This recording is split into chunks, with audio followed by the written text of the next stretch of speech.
Hello from New York, everyone. This is my weekly American Horror Story recap and review. So the reason that I'm doing this video in addition to my typical review and reaction is because, as some of you know, I went to New York Comic Con, and that meant I taped my review and reaction for episode 6 prior to the trip and also prior to the tragedy in Las Vegas. Now, this episode does have some gun violence, so as I expected, FX did release a statement about how they are changing tonight's episode. Here's what they said. In light of the tragedy last week in Las Vegas, Ryan Murphy and the producers of American Horror Story Cult have chosen to make substantial edits to the opening scene of tomorrow night's episode. That is Tuesday, October 10th, 10 p.m. EST. This opening, which was filmed 2 months ago and which portrays an occurrence of gun violence that has sadly become all too common in our country, contains a sequence that some viewers might find traumatic. Only the edited version of the episode will air on the FX linear channel, while the unedited version of the episode will be available on the VOD platform of your cable, satellite, or telco provider, as well as on the FX network's nonlinear platforms, FX Now and FX Plus. I do think we need to stand strong in times like these, but right now, sensitivity and respect is of the utmost importance, and for that reason, I commend FX for making this decision. All of that being said, if you do choose to watch the unchanged version of American Horror Story Cult Episode 6 on your on-demand platforms, that is what this review and recap will cover, so let's get into it. And we are back with another recap and review of American Horror Story Cult. The episode titled Midwestern Assassin opens with a scene I never expected. A shooting at a campaign rally for Kai. Not only is it implied that Allie is the shooter, but then we also see Kai's been shot. As shocking as the scene is, it immediately crossed my mind that it can't be so cut and dry.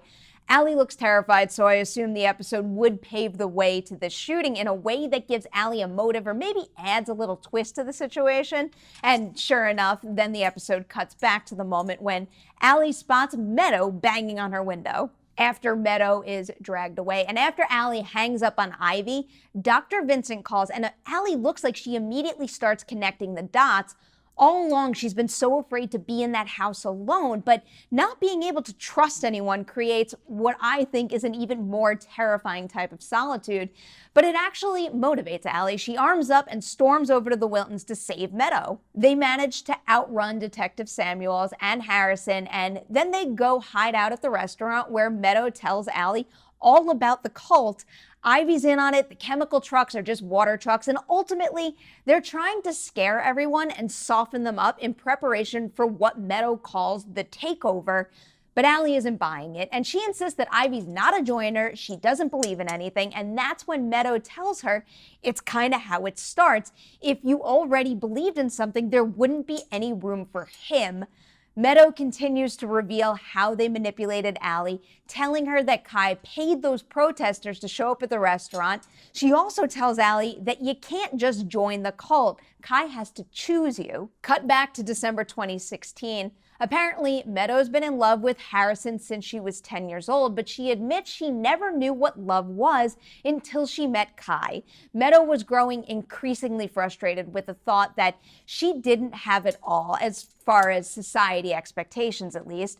No husband, no kids. But Kai set her free, and we see what part Meadow played in Councilman Chang's death, and then how Kai rewarded her after. But then Ivy stepped in, and Meadow overhears Kai giving her the same exact speech. So now without the love goggles on, Meadow sees how crazy their whole operation really is, but when she opts out, Kai won't let her leave. We see him pull out a switchblade, but never see what he does with it. So the next shot is of Harrison and Samuels dropping Meadow into that hole in the backyard. And given Kai's killing tactics thus far, the missing pieces there immediately made me think this is all BS and Meadow is playing Allie. Next, it's April 3rd, 2017, the day of the City Council Town Hall debate.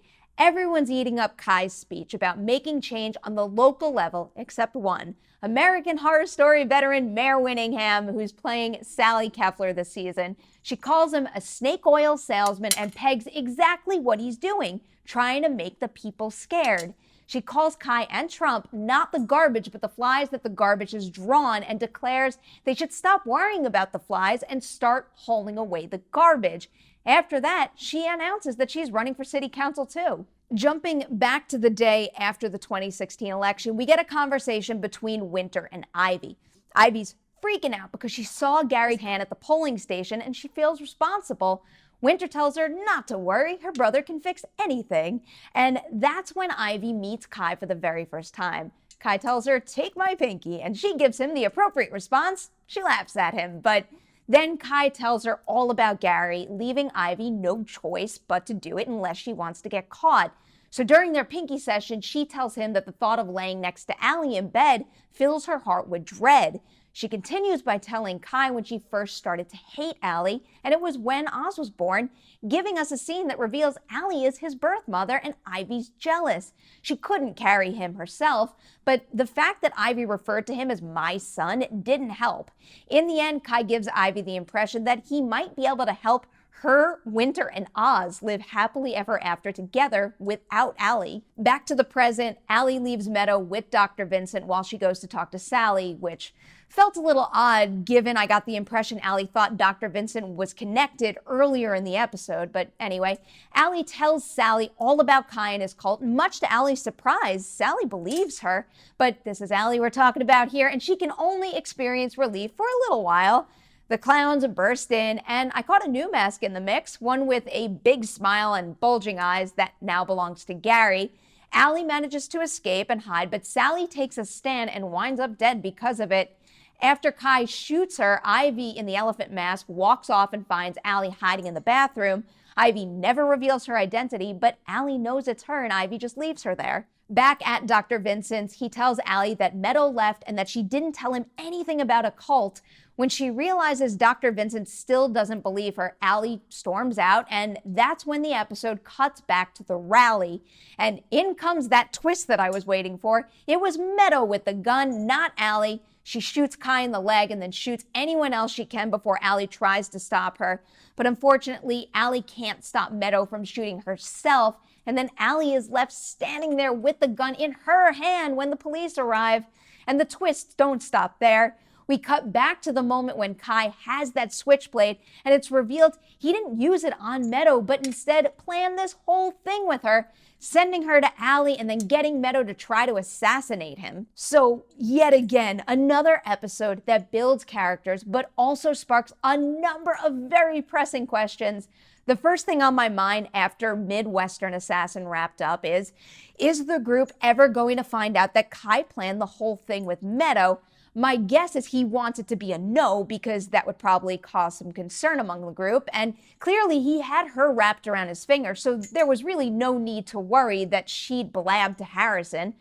Really, I'm thinking that what happened might rile the group up, bring them closer together, and make them more determined, but one thing that I did think was sorely missed this episode, given what happened last episode, was Beverly. After Holes, I thought she'd be right up there with Kai, or at least close to him as far as the group hierarchy goes.